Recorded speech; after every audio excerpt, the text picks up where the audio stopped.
I'm Raymond. I'm a writing tutor from the cave, and I'm going to talk about some comma rules, and we're going to go over a few sentences.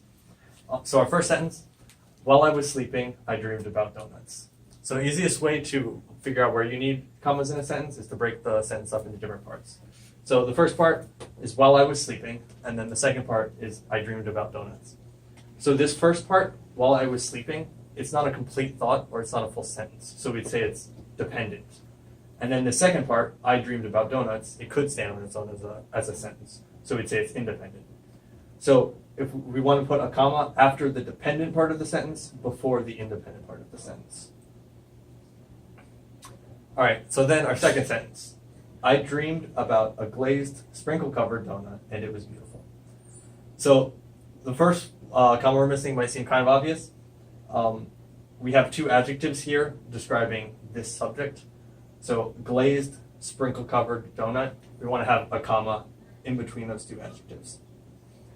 All right, and then we're going to do the same thing here. So we're going to break this sentence up into the individual parts. So I dreamed about a glazed, sprinkle-covered donut, and then the second part, it was beautiful.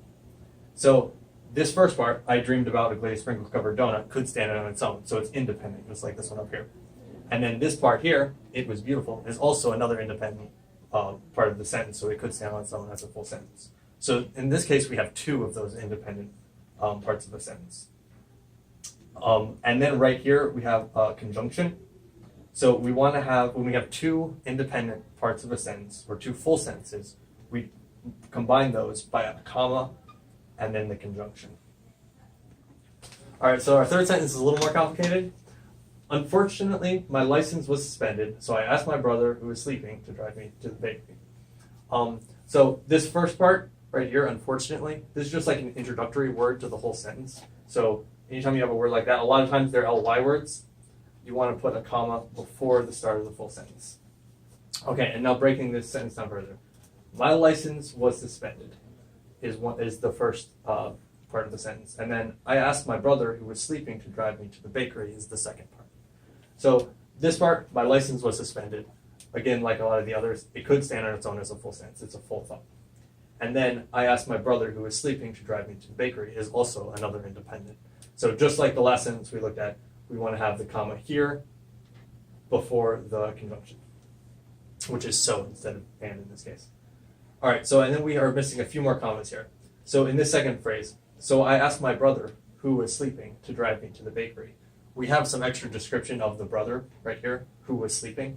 An easy way to think of this is if I put parentheses around this,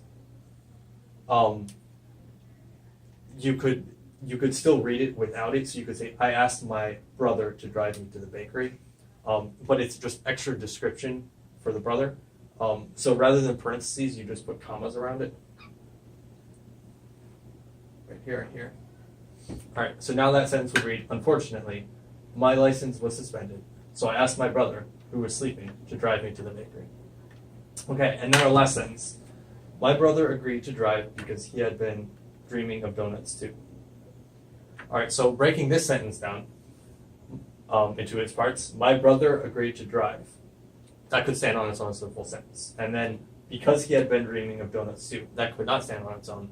That is dependent. So in this situation, we're actually not missing any commas at all because we have an independent and then a dependent, whereas in the other one, it was dependent and then independent. So if it's dependent, then independent, we need the comma. If it's independent and then dependent, we don't need any comma. So this sentence is fine on its own.